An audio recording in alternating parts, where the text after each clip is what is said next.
Hi there, I'm Kevin Newman, and on tonight's Global National, we're high above Canada's promised land. Alberta's oil sands hold a promise of prosperity for our children, but they are also emitting carbon at an accelerating rate. Can we create a legacy to be proud of? As Global National begins right now.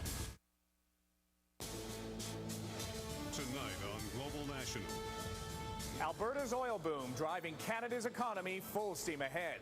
But could environmental concerns put the cap on unprecedented growth and economic opportunity as we begin a week-long look at Canada's promised land?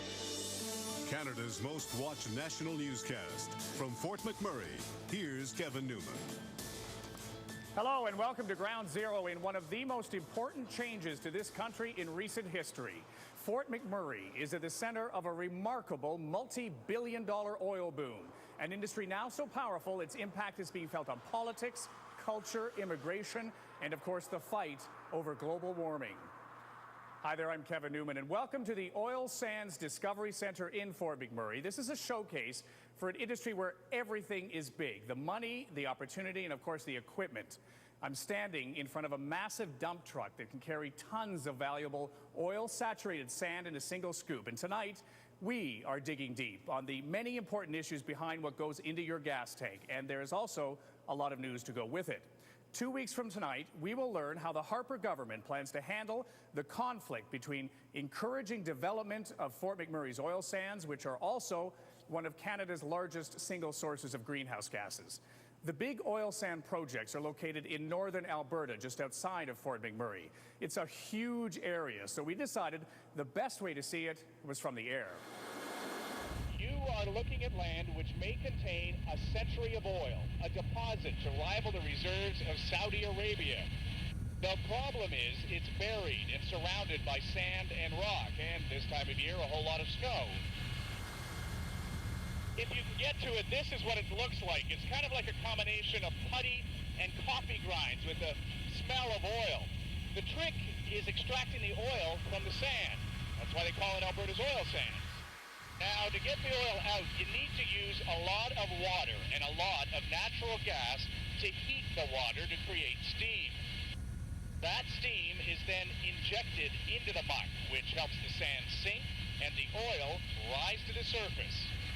It's an expensive process, and the technology to do it efficiently is cutting edge and very costly. For example, one of those monster-sized dump trucks down there, it costs $5 million. So it takes about $10 a barrel to make oil this way, which is about 3 times what it takes the Saudis to make more conventional oil. So for much of the past 3 decades, this didn't make a lot of economic sense.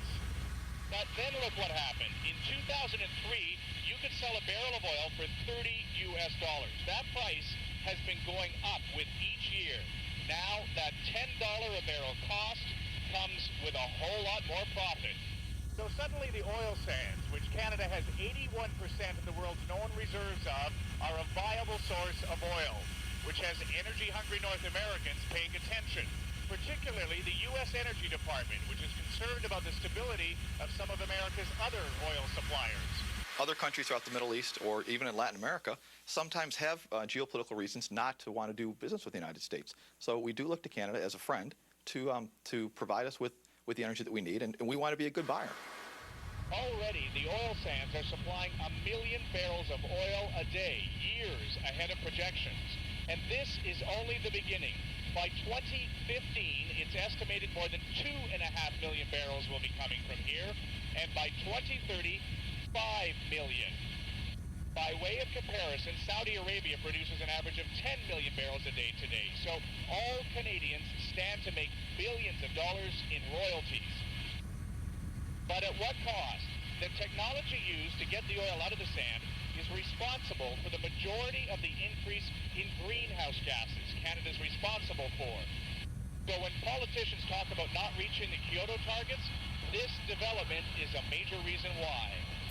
They're a very significant polluter. If you look at the top 10 greenhouse gas emitters in Canada, number 3 and number 4 are both tar sands operations. Some hard decisions and difficult choices are about to be made. This is a major source of our children's prosperity for the future, but it is also having an impact on the climate they'll inherit. When we continue from Fort McMurray, the political party that suddenly finds itself synced up with Canadians and their worries about the environment. But can the woman at the helm of the Green Party play catch-up on other issues that Canadians care about?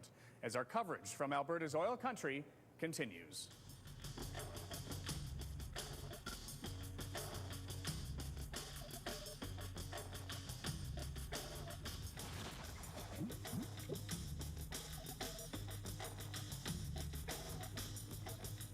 And welcome back to Fort McMurray. You know, there's an old saying that money makes the world go round. But if there's one lesson from this city, it's that money can also bring the world to your doorstep.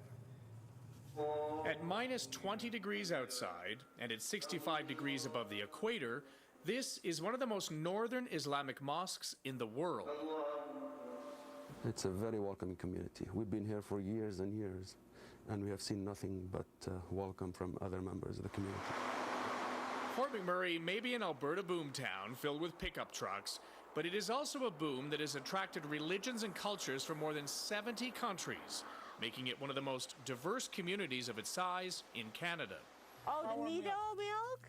The big cans are already sold out.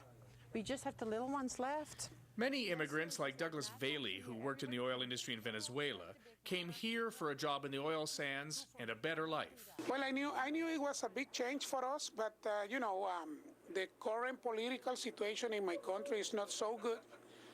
So we decided to search for a better future.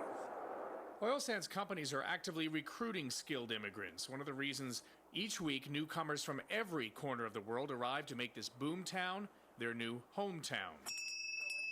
I went 8 times To Holland? to Holland. Nice. Making the city's new arrivals feel at home is what Annalise Geisler's grocery store is all about. Say you've fallen down the stairs. India, Venezuela, Britain, and the Philippines that are the biggest ones, and then starts South Africa is very big too, actually. Her store carries products that would be everyday fare for her customers in their home countries. Customers bring us actually their dishes to say, listen, you bring this in because of this dish, now we want you to taste it. But the biggest challenge for many new immigrants who come from much warmer climates is getting used to the weather. We teach them about layering. We teach them about how to buy a proper pair of boots. The YMCA here helps more than 200 international newcomers each year settle into the community. Fort McMurray is unique in that way. It's small enough that you still have that hometown feeling about being a part of a community that is welcoming. In bigger cities, that influx has created strains among races and religions. In Fort McMurray, those differences take a backseat to what unites people here, the opportunity to get ahead.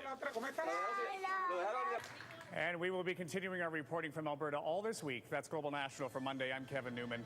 Thanks for sharing your time with us. Local news is next on most global stations.